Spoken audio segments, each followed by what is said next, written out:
বাতিল কৰক নাগৰিকত্ব সংশোধনী বিধেয়ক 2016 এয়া মূল দাবী কোনোপধ্যে বিদেশীক নাগৰিকত্ব দিয়া নহ'ব এয়া হকিয়নি এনে দাবী আৰু হকিয়নিৰে ৭০ জাতীয় জনগোষ্ঠীয় সংগঠনৰ সংকল্প শিখা যাত্ৰা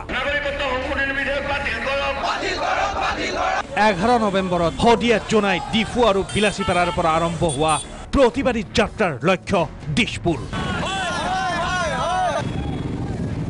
16 নৱেম্বৰত দিশপুৰ কপাব প্ৰতিবাদকাৰীয়ে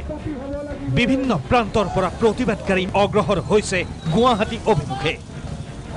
লখিমপুৰ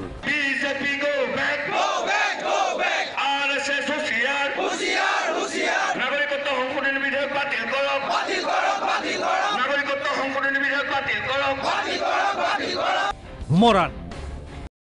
নাগৰিকত্ব সংশোধনী বিধেয়ক যদি গৃহীত হয় তেতিয়াহ'লে 1,90,00,000 হিন্দু বাংলাদেশী অসমলৈ অহাৰ পথ মুক্ত হ'ব আৰু 1,90,00,000 হিন্দু বাংলাদেশী আহিলে 126টা বিধানসভা সমষ্টিত এটা সমষ্টিত 1.5 লাখৰ পৰা 2 লাখ ভোটাৰ নতুনকৈ সন্নিৱিষ্ট হ'ব আৰু যদি প্ৰত্যেকটো সমষ্টিতে এনেকৈ বৃহৎ সংখ্যক ভোটাৰ আহে তেতিয়াহ'লে অসমৰ কোনো বিধানসভা সমষ্টিৰ পৰা কোনো পঞ্চায়তৰ পৰা কোনো নগৰপালিকাৰ পৰা বা কোনো ধৰণৰ MP সিটৰ পৰা অহা 20 বছৰৰ পাছত আৰু অসমীয়া মানুহ এজন থলুৱা মানুহ এজন জিকি অহাটো অৰ্থাৎ ৰাজনৈতিকভাৱে প্ৰতিনিধিত্ব কৰাটো সম্ভৱপৰ হৈ নাথাকিব শিৱসাগৰ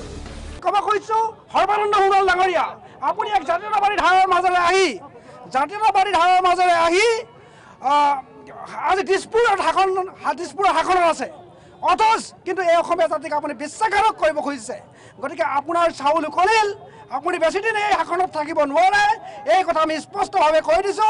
আমি নায়ক জাতীয় নায়ক বুলি কৈছে ভণ্ডামীসকলে গৈ দিল্লীত গৈ ক'বগে অসমত মাত্ৰ এমুঠিমান মানুহে প্ৰতিবাদ কৰিছিলে কিন্তু অসমৰ ৰাইজ আমাৰ লগত আছে সেইকাৰণে আপোনালোকে শিক্ষা দিব লাগিব আপোনালোকে পঞ্চায়তত বিজেপিক শিশুপাল খেলা দিব লাগিব পঞ্চায়তত হৰুৱাব লাগিব তেতিয়াহে বুজি পাব চিৰাঙৰ ছাতিপুৰ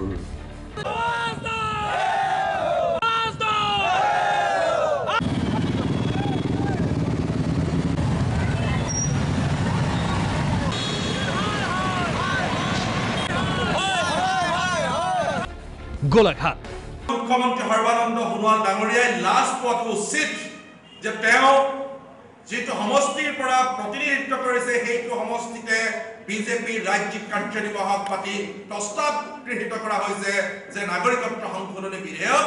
গৃহীত কৰিব লাগে আইনলৈ ৰূপান্তৰিত কৰিব লাগে বুলি প্ৰস্তাৱ গ্ৰহণ কৰা হৈছে আমিও দেখাই দিম পঞ্চায়ত নিৰ্বাচনত কেনেকৈ তেখেতসকলে জিকে আমি দেখাই দিম যে